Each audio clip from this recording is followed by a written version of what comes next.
Hey, hello, this is Comfort again. Welcome to my kitchen flavors, and I hope you are as happy and as joyful as I am on this wonderful day the Lord has made.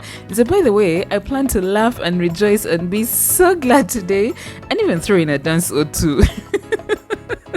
Anyways, I'm so thrilled to show you how to make the chapati of chapatis. We're talking very tasty, very soft, and nicely layered. And I'm not just saying all these amazing things because Njagalanyo East African bread and no, these are really that good. So let me just show you how to make them.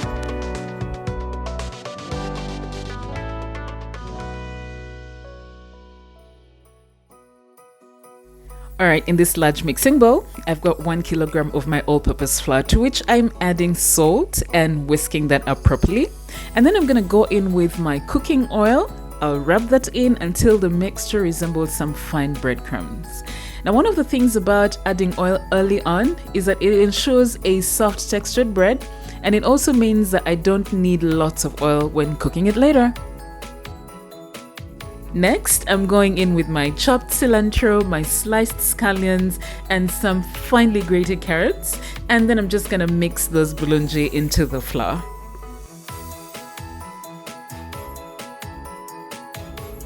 So this homemade chicken stock you see right here is the game changer in this recipe because it adds a lovely depth of flavor to the chapati. I'm adding it to a saucepan. I'm gonna bring it up to a boil, and then I'm going in with some very finely chopped greens. This is optional.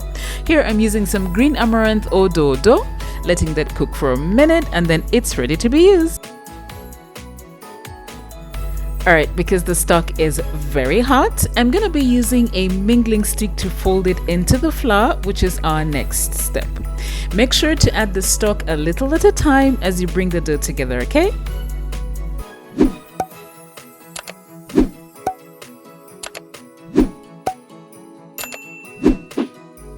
Alright, I'm just checking to see whether my fingers can handle the heat, and then I'm going to use my hands to knead the dough just like you see me doing until it's nice and smooth, just like this. At this point, actually, the dough is very soft and smooth and elastic, but it is not sticky at all. Now what we're gonna do next is just form the dough into a ball. Then we're gonna spread a little oil over it to prevent it from drying. Cover and let it rest for about 30 minutes.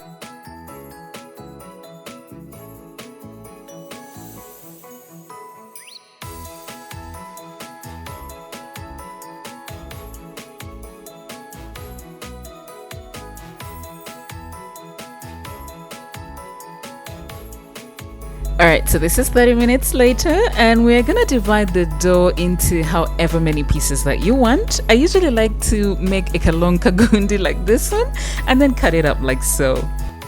Next, you want to make little round balls like this one, and then we're gonna go ahead and flatten them out on a clean and floured surface. At this point, the shape doesn't actually really matter, just so long as it's super flat like this. Add some oil, and then you want to start spreading the oil over the surface using a pastry brush or your fingers if you like. And then once that is done, you want to start rolling the flattened dough from one side to the other, like the way that you see me doing. And then when you get to the other end, you want to roll it again, just the way that I'm showing you in the video, and then you're gonna set it aside. Now this rolling banange is what creates the layers in the chapati. So you want to cover and let your dough rest for about 10 minutes, and then I'm gonna come back and show you what to do next, okay? Cali, by the way, this dough really looks amazing. But anyway, what we want to do next is just roll out our rested dough into a flat round and then cook it. Now, I have already uploaded a video on how to cook your chapati the right way, and I'm going to link that in the description below and place it on the icon above so you can check that out later.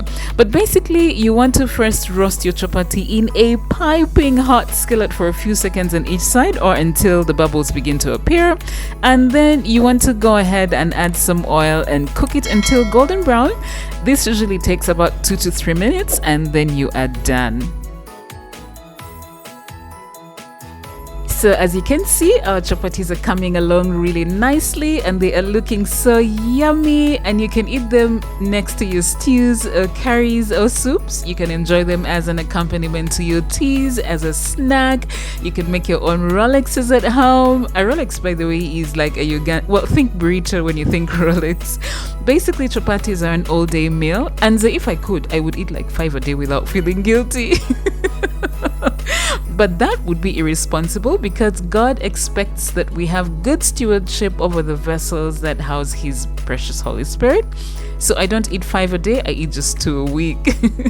Now our chapatis are cooked through. I want to show you how soft and layered they are. And banage, laba, mulabe banage, inenga chapati alupi soft deba, hey.